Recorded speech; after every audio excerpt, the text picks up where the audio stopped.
news 18 digital লাইভত মই সৌৰভ গাৰ্গ নিৰ্বাচনৰ পূৰ্বে তুংগত উঠিছে জনজাতিকৰণ বিচাৰি কৰা এই দাবী আৰু সকলো ওলাই আহিছে ৰাজপথলৈ সকলোৰে এটাই কথা এবাৰ জনজাতিকৰণ লাগিবই নহলে তেওঁলোক মৰি যাব কিন্তু জনজাতি লৈহে যাব আমাক জনজাতি লাগিব আৰু আমি কোনো এখন চৰকাৰ বিশেষকৈ বিজেপি চৰকাৰৰ কথা তেওঁলোকে কৈছে তেওঁলোকৰ প্ৰতিশ্ৰুতি আৰু তেওঁলোকে নুশুনে 2026 ৰ আগে জনজাতিকৰণ তেওঁলোকক লাগিবই জনজাতিকৰণ আৰু স্বায়ত্ত শাসনৰ দাবীত মৰাণত নিশা বিশাল জোৰ সমদল টাইপাৰ আহ্বানত টাই আহোম মহিলা পৰিষদ ৰাজ্যৰ প্ৰতিবাদ হাজাৰ হাজাৰ মহিলা ওলাই আহিছে হাজাৰ হাজাৰ পুৰুষ ওলাই আহিছে বিভিন্ন ধৰণৰ চৰকাৰ বিৰোধী স্লোগানত আকাশ বতাহ কপাই তুলিছে তেওঁলোকে এটাই কথা জনজাতিকৰণৰ স্বীকৃতি নিদিয়া পৰ্যন্ত এই ধাৰাবাহিক আন্দোলন চলিব প্ৰথমতে তিনিচুকীয়াৰ পৰা আৰম্ভ হ'ল তিনিচুকীয়াত মটকসকল ওলাই আহিছিল আৰু সকলোৱে দেখিছিল যে তেওঁলোকৰ এই দীৰ্ঘদিনীয়া তেওঁলোকৰ যি ক্ষোভ যি প্ৰতাৰণা তাৰ কাৰণে তেওঁলোক একেলগে ওলাই আহিল তাৰ পাছত লাহে লাহে মৰাণ কালি গোলাঘাটত দেখা পালো যে হাজাৰ হাজাৰ মহিলা ওলাই আহিছে হাজাৰ হাজাৰ পুৰুষ ওলাই আহিছে আৰু আটাচুৰ গৰ্জন মুখ হৈছে তেওঁলোকে এটাই কথা জনজাতিকৰণ লাগিব এবাৰ মিছা প্ৰতিশ্ৰুতিত নচলিব নিৰ্বাচনৰ আগে দিব লাগিব নিৰ্বাচনৰ আগে যদি জনজাতিকৰণ কৰা নহয় তেন্তে তেওঁলোকে নিৰ্বাচনত কিন্তু চৰকাৰক উচিত প্ৰত্যুত্তৰ দিব এই ধৰণৰ মন্তব্য তেওঁলোকৰ ফালৰ পৰা আহিছে আৰু তেওঁলোকে এটাই প্ৰশ্ন যে কিমান দিন ৰখিম এই ছয় জনগোষ্ঠীৰ জনজাতিকৰণ কি কাৰণত হোৱা নাই এই বৰ্তমান জনজাতিকৰণ কৰিবলগীয়া ছটা জনগোষ্ঠী কোচ ৰাজবংশী তেওঁলোকৰ প্ৰতিবাদ অব্যাহত ৰাখিছে মৰাণ মটকসকল আছে চুতীয়া জনগোষ্ঠীয়ে ধাৰাবাহিক তেওঁলোকৰ প্ৰতিবাদ অব্যাহত ৰাখিছে চাহ জনগোষ্ঠীৰ লোকসকলেও প্ৰতিবাদ অব্যাহত ৰাখিছে লগতে আহোমসকলেও তেওঁলোকৰ এই জনজাতিকৰণ বিচাৰি তেওঁলোকে প্ৰতিবাদ কৰি আছে কিন্তু চৰকাৰে এই ক্ষেত্ৰত কোনো ধৰণৰ গুৰুত্ব প্ৰদান নকৰাৰ অভিযোগ সময়ে সময়ে মুখ্যমন্ত্ৰীয়ে কিছু মন্তব্য আগবঢ়ায় কিন্তু সেই মন্তব্যত যেন তেওঁলোক আশ্বস্ত নহয় কাৰণ আগৰ ক্ষেত্ৰত তেওঁলোকে দেখিলে দীৰ্ঘদিনীয়া প্ৰতাৰণা আছে তেওঁলোকে যিমানেই তেওঁলোকৰ দাবী উত্থাপন কৰে নিৰ্বাচন হোৱাৰ আগে প্ৰতিশ্ৰুতি দিয়া হয় ইয়া আগতেও দিয়া হৈছিল নিৰ্বাচনৰ সময়ত কিন্তু সেই প্ৰতিশ্ৰুতি পূৰণ কৰা নহল এতিয়া হেকাৰণে তেওঁলোকে কৈছে যে 26ত ইলেকশ্যন আহি আছে 26ৰ ইলেকশ্যনৰ আগে এই ছয় জনগোষ্ঠীৰ জনজাতিকৰণ হ'বই লাগিব নহলে তেওঁলোকে বিজেপি বিৰুদ্ধে মাৰবাদী থিয় দিয়াৰ হুংকাৰ প্ৰদান কৰিছে আৰু মৰাণ নগৰৰ মাজেৰে যি বিশাল সমদল উলিওৱা হ'ল হেয়া উখাপুৰ খেলপথাৰত অন্ত পৰে এয়া মৰাণৰ ৰাতিৰ দৃশ্য আৰু দিনত গোলাঘাটত প্ৰায় 2000 মানুহ তাত ওলাই আহিছিল আহোম জনগোষ্ঠীৰ লোকসকল ওলাই আহিছিল আৰু তেওঁলোকে স্পষ্টকৈ কৈছে যে চৰকাৰে তেওঁলোকক যি প্ৰতাৰণা কৰি আছে দীৰ্ঘদিনে তেওঁলোকৰ কথা কৰিম বুলি তেওঁলোকক যি কৰি দিয়া নাই হেয়া কিন্তু তেওঁলোকে যদিহে কৰি নিদিয়ে নিৰ্বাচনত কিন্তু তেওঁলোকে এবাৰ প্ৰত্যুত্তৰ দিব আৰু এই আন্দোলন এই যি তেওঁলোকে আন্দোলন কৰিছে এই আন্দোলন কিন্তু তেওঁলোকে ৰখাই নিদিয়ে ধাৰাবাহিক আন্দোলন আৰম্ভ হ'ব আৰু প্ৰয়োজনত ইয়াতকৈ অধিক তেওঁলোকে আন্দোলন কৰিব জংগী আন্দোলন কৰিব বুলি তেওঁলোকে দাবী উত্থাপন কৰিছে আৰু ইতিমধ্যে দেওবাৰে মুখ্যমন্ত্ৰী এটা মন্তব্য কৰিছিল কংগ্ৰেছৰ দুখ ঠেলি দিছিল তেওঁ কৈছিল জনজাতিকৰণ বিষয়টো সন্দৰ্ভত কংগ্ৰেছে বিগত সময়ছোৱাত কেৰুল লগাই থৈ গৈছে সেইকাৰণে এতিয়া আমি কৰিব পৰা নাই এই মন্তব্য মুখ্যমন্ত্ৰীয়ে কৰিছিল কিন্তু তাৰ পাছতো এই ছয় জনগোষ্ঠীৰ জনজাতিকৰণৰ প্ৰসংগত তেওঁলোকে এই লোকসকলৰ এটাই দাবী যে আমি কাৰো কথা নুশুনো কংগ্ৰেছে কি কৰি থৈ গৈছে বিজেপিয়ে কি কৰিব মুঠতে এইখন চৰকাৰে আমাক জনজাতিকৰণৰ মৰ্যাদা দিব লাগিব জনজাতিকৰণ কৰি দিব লাগিব আৰু যদিহে কৰি নিদিয়ে তেন্তে নিৰ্বাচনত কিন্তু বিজেপিয়ে ফল ভোগিব এই মন্তব্য তেওঁলোকৰ ফালৰ পৰা আহিছে আৰু ইতিমধ্যে ট্ৰাইবেল সংঘৰ যেটো স্থিতি আছে ছয় জনগোষ্ঠীৰ জনজাতিকৰণক লৈ আৰম্ভণিৰ পৰা এই ক্ষেত্ৰক লৈ পেলাই মানুহৰ মত পাৰ্থক্য আছে ট্ৰাইবেল সংঘই কৈছে যে দিব নালাগে তেওঁলোকৰ এটাই কথা আৰু এই ক্ষেত্ৰত যি আদিত্য খাকলে আছে ট্ৰাইবেল সংঘৰ তেওঁক চৰকাৰে এজেণ্ট আখ্যা দিছে আটাচুৱে দিছে চাহ জনগোষ্ঠীৰ ফালৰ পৰা দিয়া হৈছে চুতীয়াসকলে তেওঁক তীব্ৰ সমালোচনা কৰিছে কৈছে যে আমাক জনজাতিকৰণ দিয়াত এই ট্ৰাইবেল সংঘৰ আপত্তিটো ক'ত কিন্তু মুখ্যমন্ত্ৰীয়ে বুজাই দিছে কিছুমান কথা কিছুমান মন্তব্য কৰিছে এটা সম্পূৰ্ণ ৰাজনৈতিক বিষয় কিন্তু এই লোকসকল এই সাধাৰণ লোকসকল যেখন ওলাই আহিছে মই দিশাংক আপোনালোকক দেখুৱাইছো তেওঁলোক কিন্তু কোনো ৰাজনৈতিক দল সংগঠনৰ মানুহ নহয় এইদৰে তেওঁলোক ওলাই আহিছে আহোম জনগোষ্ঠীৰ লোকসকল মই বিশেষকৈ এয়া কালিৰ দিনটোত হোৱা গোলাঘাট আৰু মৰাণৰ দিশাংক আপোনালোকক দেখুৱাইছো তেওঁলোকে ওলাই আহিছে তেওঁলোকৰ এটাই কথা যে নো এছটি নো ভোট যদি আমাক এবাৰ জনজাতিকৰণৰ মৰ্যাদা দিয়া নহয় হাজাৰ হাজাৰ মানুহ ওলাই আহিছে এই সকল লোকৰ কথা কেতিয়া চৰকাৰে শুনিব তিনিচুকীয়াটো মৰাণ মটকসকল ওলাই আহিলে প্ৰতিবাদ হৈ আছে নিৰন্তৰ প্ৰতিবাদ হৈ আছে চৰকাৰে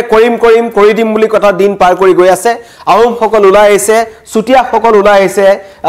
চাহ জনগোষ্ঠীৰ লোকসকল ওলাই আহিছে কোচ ৰাজবংশীসকলে শোণিতপুৰতে ধৰি বিভিন্ন ঠাইত তেওঁলোকে প্ৰতিবাদ কৰি আছে কিন্তু চৰকাৰে এতিয়ালৈকে স্পষ্টভাৱে কথা কোৱা নাই মুখ্যমন্ত্ৰীয়ে কৈছে মুখ্যমন্ত্ৰী এটাই কথা যে কংগ্ৰেছে যিবোৰ ভুল কৰি থৈ গৈছে সেই কাৰণে এই সময়ত আমি জনজাতিকৰণ কৰিব পৰা নাই মই মন্তব্য শুনাইছো প্ৰতিবাদকাৰীসকলৰ মন্তব্য আহিছে চৰকাৰৰ বিৰুদ্ধে তেওঁলোকে কিন্তু এক প্ৰকাৰ হুংকাৰ প্ৰদান কৰিছে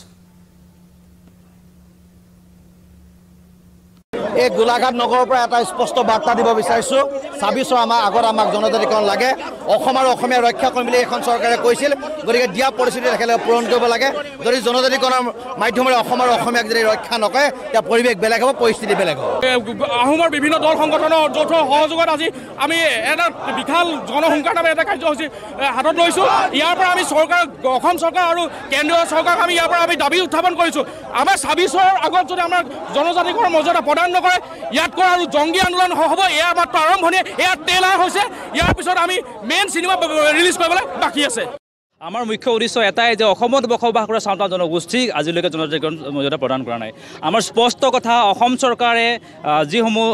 প্ৰক্ৰিয়া আছে প্ৰক্ৰিয়াৰ মাজেৰে গৈ যাতে ভাৰত চৰকাৰক সন্মান কৰি যাতে অসমত বসবাস কৰা চাওতাল জনগোষ্ঠীক শীঘ্ৰেই জনজাতিকৰণ মৰ্যাদা প্ৰদান কৰিবলৈ সেয়া আমাৰ স্পষ্টৰ শেষ কথা যদিহে প্ৰদান নকৰে আমি অসমৰ সৰ্বত্ৰে সৰু ছাত্ৰ সন্থাৰ নেতৃত্ব আমি গণতান্ত্ৰিক আন্দোলন আমি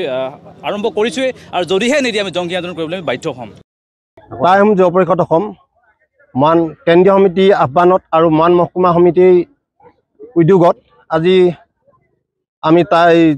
এখুৱাপুৰ খেলপথাৰৰ পৰা আমি যুৱ সমদল কৰিছোঁ গতিকে আমি এই যুৱ সমদলৰ যোগেদি আমি চৰকাৰক জনাই দিবলৈ বিচাৰিছোঁ যেতিয়ালৈকে আমাক চৰকাৰে তাই জনগোষ্ঠীকে আৰম্ভ কৰি ৬ জনগোষ্ঠী যদি জনজাতিকৰণ প্ৰদান নকৰে তেনেহ'লে এনেধৰণৰ যি আন্দোলন ধাৰাবাহিকভাৱে আমাৰ হৈ থাকিব আমি হিমন্ত বিশ্ব শৰ্মাৰ লগতে নৰেন্দ্ৰ মোদী ডাঙৰীয়াকো আমি জনাবলৈ বিচাৰিছোঁ যদি আমাক জনজাতিকৰণ নিদিয়ে এইবাৰ আমি তাই জনগোষ্ঠীয়ে আমি কঁকালত টঙালি বান্ধিছোঁ যেতিয়ালৈকে আমি আমাৰ জনজাতিকৰণ নেপাম আমাৰ অধিকাৰ নেপাম আমাৰ প্ৰাপ্য যেতিয়ালৈকে আমি নেপাম সেই দিনটোলৈকে আমি আন্দোলন কৰি থাকিম যদি ইলেকশ্যনৰ আগত যদি নিদিয়ে ২৬ৰ ইলেকশ্যনৰ যি বিধানসভা ইলেকশ্যন আছে তাৰ আগত যদি নিদিয়ে আমি চৰকাৰক মন্তব্য শুনিলে প্ৰতিবাদকাৰীসকলৰ তেওঁলোকৰ স্পষ্ট কথা ২০২৬ চনৰ নিৰ্বাচনৰ আগে আগে তেওঁলোকক জনজাতিকৰণৰ মৰ্যাদা দিব লাগিব স্বায়ত্তশাসনৰ দাবী তুলিছে আৰু মৰাণ গোলাঘাট বিশেষকৈ উজনি অসমখনত তেওঁলোকে তীব্ৰ প্ৰতিবাদ অব্যাহত ৰাখিছে আৰু কৈছে এই প্ৰতিবাদ অধিক তীব্ৰতৰ তেওঁলোকে কৰিব হুংকাৰ দিছে তেওঁলোকে যে চৰকাৰে আমাৰ কথা শুনক কাৰণ দীৰ্ঘদিনীয়া এটা প্ৰতিশ্ৰুতি দীৰ্ঘদিনীয়া এটা বঞ্চনা তেওঁলোকক বিশেষকৈ তিনিচুকীয়াৰ পৰা এই যি আৰম্ভণি হৈছিল মৰাণ মটকসকলে প্ৰথমতে তাৰ পৰা আৰম্ভ কৰিলে তিনিচুকীয়া ৰাজপথ তেওঁলোকে কপাই দিলে জোৰ সমদল কৰিলে তাৰ পাছত মুখ্যমন্ত্ৰীৰ ফালৰ পৰা এটা প্ৰতিক্ৰিয়া প্ৰকাশ কৰা হ'ল যে ৬ জনগোষ্ঠীৰ জনজাতিকৰণৰ বিৰোধিতা কৰি আছে সদৌ অসম ট্ৰাইবেল সংঘই সেই কথা ওলালে তাৰপিছত আদিত্য খাকলাৰীক চৰকাৰী এজেণ্ট আখ্যা দিয়া হ'ল সময়ে সময়ে কিছুমান বিতৰ্কিত মন্তব্য আদিত্য খাকলাৰীয়ে কৰি আহিছে সেইকাৰণে তেওঁৰ ওপৰত সকলোৰে খং আছে কিন্তু তাৰ পাছত এতিয়া উজনি অসমত লাহে লাহে মৰাণ এয়া গোলাঘাটৰ দৃশ্যাংশ দেখুৱাইছো কালি গোলাঘাটৰ ৰাজপথত এইদৰে পুৰুষ মহিলা হাজাৰ হাজাৰ পুৰুষ মহিলা ওলাই আহিছে তেওঁলোকৰ এটাই দাবী যে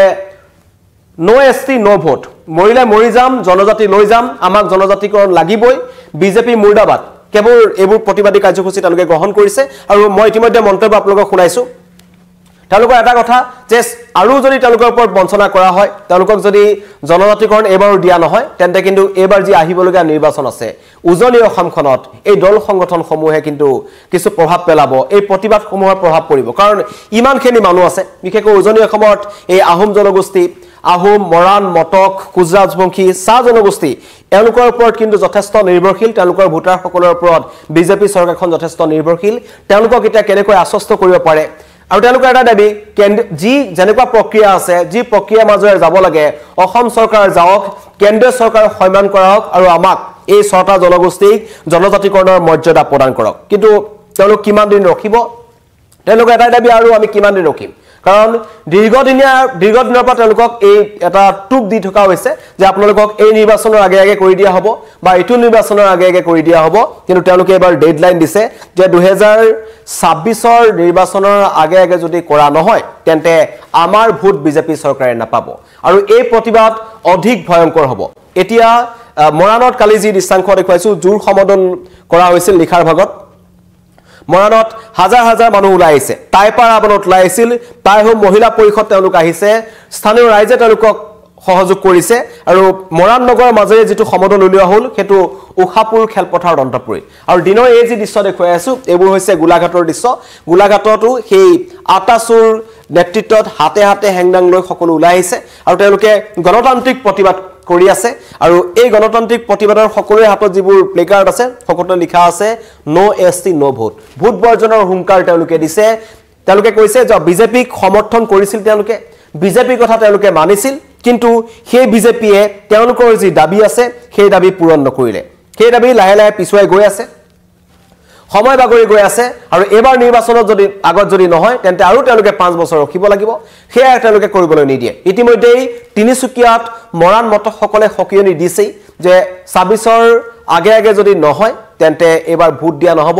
বিজেপিৰ বিৰুদ্ধে বিকল্প তেওঁলোকে চিন্তা কৰিব বুলি কৈছে আৰু আহোম সকলো ইতিমধ্যে কৈছে চুটিয়া সকলে ধাৰাবাহিক আন্দোলন অব্যাহত ৰাখিছে চাহ জনগোষ্ঠীৰ লোকসকলক লৈ পেলাই এটা ৰাজনীতি প্ৰত্যেক বছৰে হয় হয়তো